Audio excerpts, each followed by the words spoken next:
Hola amigos, ¿cómo están? Mi nombre es Bárbara. Bienvenidos a la Torre de Cristal. Hoy hablaremos de los sucesos relacionados al año 1975 y su relación con la Watchtower. Comencemos. Si eres testigo de Jehová y no viviste en los años 70, probablemente no sepas con claridad qué ocurrió en 1975 con relación a la organización. Tal vez hayas escuchado algunos comentarios al respecto, pero es muy probable que no hayas leído ninguna explicación detallada en las publicaciones oficiales de la Watchtower. Si le preguntas a un testigo, es posible que recibas una de dos respuestas. Algunos te dirán que todo lo relacionado con 1975 es pura invención de los apóstatas y que en realidad no pasó nada. Otros, en cambio, reconocerán que ciertos hermanos afirmaban que el fin del sistema llegaría ese año. Esta última es la respuesta más común entre quienes vivieron esos eventos. Lo curioso es que cuando dicen que fueron algunos hermanos, parece que se refieren a individuos aislados que, por cuenta propia, comenzaron a enseñar que en 1975 vendría el fin. Pero esa explicación resulta contradictoria, ya que, dentro de la organización, cualquier enseñanza que no esté alineada con lo que dicta el cuerpo gobernante es considerada apostasía. Y quien la promueve suele ser expulsado. Entonces, ¿cómo pudo una idea así difundirse tan ampliamente? La pregunta es válida. ¿Quién promovió realmente la creencia de que el fin llegaría en 1975? Para responderla, dejemos que sea la propia literatura de la Watchtower la que hable por sí misma. En el Anuario de los Testigos de Jehová de 1980, en las páginas 30 y 31 decía lo siguiente. Los hermanos también apreciaron la franqueza de este mismo discurso, que reconoció la responsabilidad de la sociedad en parte, de la decepción que muchos sintieron con respecto a 1975. Este fragmento de literatura deja claro que fue la propia organización de la Watchtower, y no simplemente algunos hermanos, la que estuvo detrás de lo ocurrido en 1975. ¿De dónde surgió la idea de que el fin del sistema llegaría ese año? Todo se remonta a 1966, cuando la Watchtower publicó el libro, Vida Eterna en Libertad de los Hijos de Dios. Claro está, este libro no está disponible en la biblioteca online de jw.org. Sin embargo, si tienes interés en leerlo completo, es fácil encontrar una versión en PDF con una simple búsqueda en Google. En su página 29 decía: según esta cronología bíblica fidedigna, 6.000 años desde la creación del hombre terminarán en 1975. Y el séptimo periodo de 1.000 años de la historia humana comenzará en el otoño de 1975 era común. De modo que 6.000 años de la existencia del hombre en la tierra pronto terminarán. Sí. Dentro de esta generación. De modo que en no muchos años dentro de nuestra propia generación estamos llegando a lo que Jehová Dios podría considerar como el séptimo día de la existencia del hombre. ¿Cuán apropiado sería el que Jehová Dios hiciera de este venidero séptimo periodo de 1.000 años, un periodo sabático de descanso y liberación? Un gran sábado de jubileo para que se proclame libertad por toda la tierra a todos sus habitantes. No sería por pura casualidad o accidente, sino que sería según el propósito amoroso de Jehová Dios el que el reino de Jesucristo, el Señor del sábado, concurriera con el séptimo milenio de la existencia del hombre. Si ya viste los vídeos anteriores sobre los Armagedones de 1914 y 1925, habrás notado que en el caso de 1975 la Watchtower actuó con más sutileza. En lugar de afirmar de forma directa que el fin vendría ese año, insinuó que, según su cronología bíblica, 1975 marcaría el final del sexto milenio de existencia humana. Y que, si Dios decidiera iniciar a partir de ahí un periodo de 1.000 años de descanso y liberación para la humanidad, no sería una coincidencia, sino parte de su propósito. Antes de la publicación de ese libro, Vida Eterna en Libertad de los Hijos de Dios, ningún testigo de Jehová esperaba que ocurriera algo especial en 1975. Pero de pronto, Todos los testigos del mundo tenían en sus hogares un libro que sugería que no sería casualidad si ese año traía el fin del sistema actual. ¿Qué hizo la Watchtower después? Continuó alimentando, de forma directa o indirecta, la expectativa de que el fin de los 6000 años de historia humana marcaría el inicio del reinado milenario de Cristo en la Tierra. Por ejemplo, en la revista Despertar, del 8 de abril de 1969, se publicó una tabla con fechas clave para los testigos de Jehová: la creación del ser humano, el diluvio, el éxodo, la destrucción de Jerusalén, la cual, por cierto, no ocurrió en el año 607 como afirma la organización. Solo los testigos lo sostienen, pero de eso hablaremos en otro video. El bautismo de Jesús, 1914 y, al final de la lista, 1975. Luego, en la revista Despertar, del 22 de abril de 1972, fueron aún más lejos. En la página 27 aparece un recuadro que sugiere que con el fin de los 6000 años de existencia humana, en 1975, podría iniciarse el reinado milenario de Cristo según su propia interpretación. El Ministerio del Reino de marzo de 1968, según la referencia en inglés, dice lo siguiente: hermanos, piensen, solo quedan unos 90 meses para que se completen 6000 años de existencia humana en la Tierra. ¿Recuerdan lo que aprendimos en las asambleas del verano pasado? La mayoría de la gente que vive hoy probablemente estará viva cuando estalle el Armagedón, y no hay esperanza de resurrección para quienes sean destruidos entonces. Por eso, ahora más que nunca, es vital no ignorar ese deseo de hacer más. Entre 1966 y 1975 encontramos varias publicaciones de la Watchtower que siguieron alimentando esta idea. Vamos a ver un par de ejemplos más. La Atalaya del 1 de mayo de 1975 decía: otro orador, Frederick Franz, el vicepresidente de la sociedad, impresionó al auditorio enérgicamente con la urgencia de la obra cristiana de predicar. Recalcó el hecho de que, según la cronología confiable de la Biblia, 6000 años de la historia humana terminarán el próximo septiembre según el calendario lunar. ¿Quiere decir esto que sabemos exactamente cuándo Dios destruirá este viejo sistema y establecerá un sistema nuevo? Franz mostró que no lo sabemos, puesto que no sabemos cuánto tiempo duró el intervalo entre la creación de Adán y la creación de Eva, punto en que empezó el día de descanso de Dios de 7000 años. Pero el orador señaló que no debiéramos pensar que este año de 1975 no tiene importancia para nosotros. Porque la Biblia prueba que Jehová es el mayor cronólogo y tenemos una fecha que nos sirve de ancla, 1914, que marca el fin de los tiempos de los gentiles. Por eso, dijo él, al continuar, estamos llenos de expectación en cuanto al futuro cercano, en cuanto a nuestra generación. La Despertar del 22 de agosto de 1969, página 15, también se les decía lo siguiente a los más jóvenes. Si tú, lector, eres una persona joven, también tienes que enfrentarte al hecho de que nunca envejecerás en este presente sistema de cosas. Por lo tanto, como persona joven, nunca realizarás alguna carrera que ofrezca este sistema. Si estás en la secundaria y piensas en una educación universitaria, esto significa por lo menos 4, quizá hasta 6 u 8 años más para que obtengas tu título de una carrera especializada. ¿Pero dónde estará este sistema de cosas para ese tiempo? Estará bien avanzado hacia su fin, si es que no habrá desaparecido. En 1969, a muchos jóvenes se les decía que probablemente no llegarían a envejecer, ni siquiera tendrían tiempo de completar una carrera universitaria en este sistema. Pensemos en alguien que tenía 15 años en aquel momento y estaba cursando la secundaria. Hoy, en 2025, tendría unos 71 años. No solo ha envejecido, sino que ha tenido tiempo de obtener una carrera, o incluso varias. Ese mismo artículo también se animaba a los lectores a optar por trabajos sencillos y a dedicar la mayor parte de su tiempo a predicar.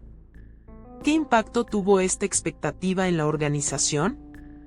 Entre 1970 y 1974, el número de publicadores pasó de 1.380.000 a casi 1.880.000.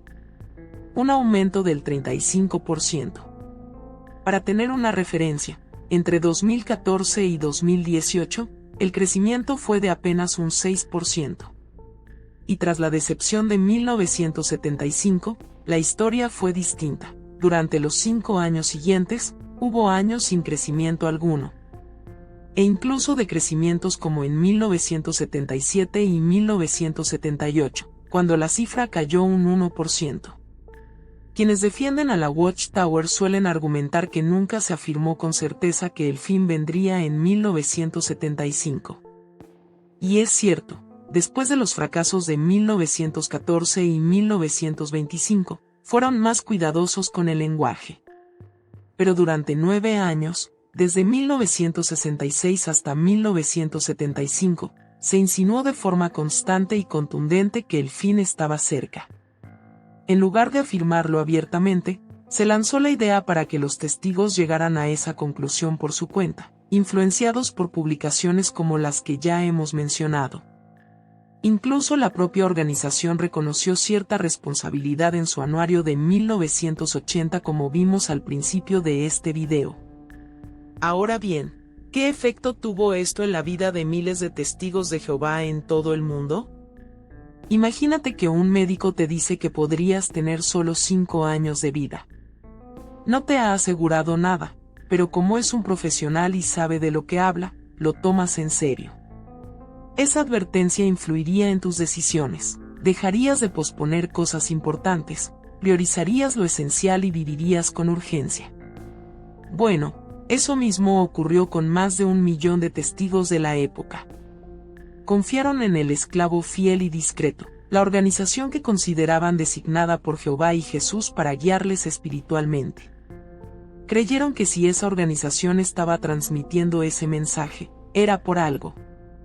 Basta con buscar testimonios en YouTube para ver historias de personas que abandonaron sus estudios, renunciaron a sus empleos o aplazaron sus planes familiares para volcarse completamente a la predicación, creyendo que el fin era inminente. Miles de vidas se vieron alteradas innecesariamente porque un buen día, la Watchtower decidió publicar aquel libro en 1966 y alimentar durante años la expectativa de que en 1975 llegaría la solución definitiva. ¿Ofreció alguna disculpa a la organización por haber desviado así el rumbo de tantas vidas? En absoluto. Lo más parecido a una disculpa aparece en un número de la Atalaya del 15 de septiembre de 1980. La cita decía: con la publicación del libro Vida Eterna, en libertad de los hijos de Dios, y sus comentarios en cuanto a lo apropiado que sería que el reino milenario de Cristo concurriera con el 7º milenio de la existencia del hombre, surgió considerable expectación respecto al año 1975. En ese entonces, y después de eso, se hicieron declaraciones que recalcaban que esto solo era una posibilidad. Sin embargo, y desafortunadamente, junto con tal información de índole preventiva, se publicaron otras declaraciones que implicaban que, más que una simple posibilidad, el que para aquel año llegara a aquella realización de las esperanzas era una probabilidad. Es de lamentarse el hecho de que aparentemente aquellas últimas declaraciones eclipsaron las declaraciones de índole preventiva y contribuyeron a edificar la expectación que ya se había iniciado. Después de haber implantado en la mente de millones de testigos de Jehová, desde 1966, la posibilidad de que el fin llegaría en 1975. Y de haber cambiado el rumbo de vida de miles de personas por ello, la Watchtower acabó ofreciendo una especie de justificación. Básicamente, en simples palabras dijeron: sugerimos que el fin podría llegar en 1975, pero también dijimos que era solo una posibilidad. Es una pena que muchos lo hayan interpretado de forma tan literal. Si eres testigo de Jehová, plantéate lo siguiente: ¿realmente crees que Jehová estaría detrás de algo así? ¿De verdad crees que una organización elegida por Dios y Jesús actuaría de esa manera con sus propios seguidores? Recordemos que, al igual que con Russell y con Rutherford, Esta sería la tercera ocasión en la que se le echa la culpa a los miembros. ¿Crees que los líderes de la Watchtower sintieron algún tipo de remordimiento por las consecuencias de todo aquello? ¿O parece más bien que lo que les importaba era el crecimiento numérico a cualquier precio? No olvidemos que en los 5 años anteriores a 1975, el crecimiento de la organización fue espectacular. Y solo 6 años después, en 1981, tras una etapa sin crecimiento, o incluso con pérdidas, la Watchtower tomó una medida radical. Decidió que las personas que se desasociaran debían ser tratadas exactamente igual que los expulsados. Es decir, si decidías dejar la organización por convicción personal, perdías a tu familia y amigos testigos, ya que pasarías a ser tratado como si no existieras.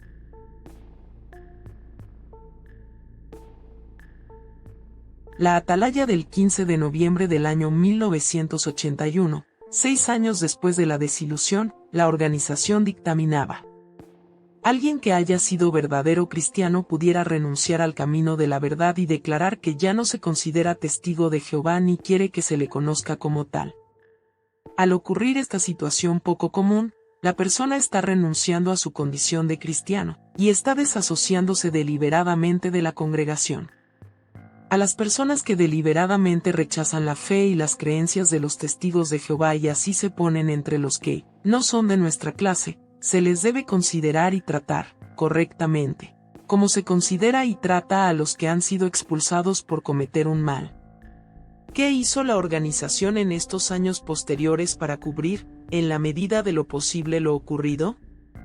Para empezar, desapareció el libro que dio origen a todo esto, Vida Eterna en Libertad de los Hijos de Dios, de su biblioteca en línea. También modificaron ediciones de otras publicaciones. Por ejemplo, el libro La Verdad que Lleva a Vida Eterna, en su edición original de 1968, fue editado posteriormente para suavizar o eliminar referencias que alimentaban aquella expectativa del fin. Allí leemos. También, según se informó allá en 1960, un anterior secretario de Estado de los Estados Unidos, Dean Exon, declaró que nuestro tiempo es un periodo de inestabilidad sin igual, de violencia sin igual. Basándose en lo que sabía que estaba pasando entonces en el mundo, concluyó que en 15 años este mundo va a ser demasiado peligroso para vivir en él. Como se puede ver a la derecha, en la edición de 1981 del libro La Verdad que Lleva a Vida Eterna, la Watchtower reemplazó la expresión 15 años por una palabra mucho más ambigua: pronto. Pero la revisión de la historia no terminó ahí. En las asambleas de 2017, la organización presentó una serie de vídeos titulados No se rinda, donde se intentó mostrar su pasado de forma bastante deshonesta. En estos vídeos se dramatiza la vida de una familia testigo durante finales de los años 60 y principios de los 70. Durante la narración, se dicen cosas como: en aquellos días, algunos estaban mirando a una fecha específica como el momento del fin del sistema de cosas. Más tarde, nos enfrentamos a otra prueba. Y es que, en aquella época, algunos creían saber la fecha en que vendría el fin de este sistema. Algunos llegaron hasta el punto de vender su casa y dejar su empleo. Reconozco que yo también pensaba que el fin llegaría en ese entonces. Pero algo no me cuadraba. Las reuniones y lo que analizaba en mi estudio personal me recordaban lo que dijo Jesús: nadie sabe ni el día ni la hora. Yo me había dedicado a Jehová, no a una fecha. Cuando pasó ese año, muchos de los que se habían creado falsas expectativas corrigieron su punto de vista y permanecieron en la verdad. No nos fuimos, no nos rendimos. Confiamos en Jehová. Algunos, como ya hemos visto, esa expectativa fue claramente promovida por la propia organización a través de sus publicaciones, discursos y asambleas. No fue una interpretación individual ni aislada. Otra frase del narrador afirma que algunos llegaron tan lejos como para vender sus casas y dejar sus trabajos. ¿Y quién fomentaba esa actitud? Basta con revisar el Ministerio del Reino de mayo de 1974, en su versión en inglés, donde se elogiaba abiertamente a quienes tomaban esas decisiones, presentándolas como ejemplos de fe y entrega. Se oyen informes de que algunos hermanos están vendiendo sus casas y propiedades y planean acabar el fin de sus días en este viejo sistema, en el servicio de precursor. Ciertamente esta es una buena manera de pasar el corto tiempo restante antes del fin de este malvado mundo. Imagina que fuiste una de esas personas que, décadas atrás, motivado por lo que decía el Ministerio del Reino y muchas otras publicaciones de la Watchtower, decidiste dejar tu trabajo para dedicarte de lleno al precursorado regular. Llega 1975. Y lo que recibes es la gran decepción de tu vida. Tal vez incluso enfrentaste dificultades económicas por haber tomado decisiones basadas en lo que la organización te animaba a hacer. Y, sin embargo, si decidiste seguir siendo testigo de Jehová, tu recompensa fue que 42 años más tarde la misma organización apareciera en una asamblea a decir que algunos pusieron sus esperanzas en una fecha concreta. O que algunos llegaron al extremo de vender sus casas y abandonar sus empleos. La Watchtower te dijo que no valía la pena ir a la universidad porque no habría tiempo de terminar una carrera en este sistema. Te animó a vender tus posesiones y dedicar el poco tiempo que quedaba a predicar. En resumen, te impulsó a dejarlo todo para convertirte en un promotor voluntario de su mensaje. Y ahora tienes que escuchar cómo, décadas después, minimiza lo ocurrido como si hubiera sido iniciativa de algunos. ¿De verdad esto demuestra respeto por sus miembros? Lo que ocurrió en 1975 fue, y sigue siendo, un episodio profundamente perjudicial para la Watchtower. A diferencia de los fracasos de 1914 y 1925, que ocurrieron en tiempos donde la organización era menos conocida, con literatura menos distribuida y traducida, lo de 1975 tuvo un impacto global. Para entonces, la Watchtower ya estaba consolidada internacionalmente. El problema no solo fue su alcance, sino que muchas de las personas que vivieron esa época aún están vivas y pueden contar su historia. La organización no ha sabido lidiar con eso de otra manera que no sea silenciar lo ocurrido o, de vez en cuando, culpar a los propios miembros por haberse dejado llevar por lo que, supuestamente, solo enseñaban algunos. A lo largo de su historia, la organización Watchtower ha realizado varias predicciones sobre el fin del mundo que nunca se cumplieron. 1914, 1925, 1975. En cada uno de estos casos, el patrón fue similar: entusiasmo creciente alimentado por publicaciones, discursos y asambleas, un ambiente de urgencia entre los testigos de Jehová, y finalmente, el silencio o la culpa trasladada a los propios miembros cuando las predicciones no se cumplían. Lejos de asumir plenamente la responsabilidad por las consecuencias de estos anuncios, la organización ha optado por minimizar lo ocurrido o reescribir los hechos con el tiempo. ¿Pero qué dice la Biblia sobre este tipo de situaciones? En Deuteronomio 18, 21 y 22, se establece una prueba clara para identificar a un verdadero portavoz de Dios. Sin embargo, puede que digas en tu corazón: ¿cómo sabremos que Jehová no ha dicho esas palabras? Si el profeta habla en el nombre de Jehová y las palabras no se cumplen ni se hacen realidad, entonces Jehová no ha dicho esas palabras. El profeta las ha dicho con arrogancia. No debes tenerle miedo. Según este pasaje, si alguien habla en nombre de Dios y lo que dice no se cumple, ese mensaje no proviene de Dios. El texto no deja espacio para excusas ni reinterpretaciones. No dice que si se malentendió, si se exageró, o si fue culpa de los oyentes. Simplemente dice que si no se cumple, no fue Dios quien habló. Entonces, si aplicamos este principio bíblico de manera objetiva a las múltiples predicciones no cumplidas de la Watchtower, la conclusión resulta evidente. Una organización que ha fallado repetidamente al hablar en nombre de Dios no puede reclamar autoridad divina sin enfrentar este estándar bíblico.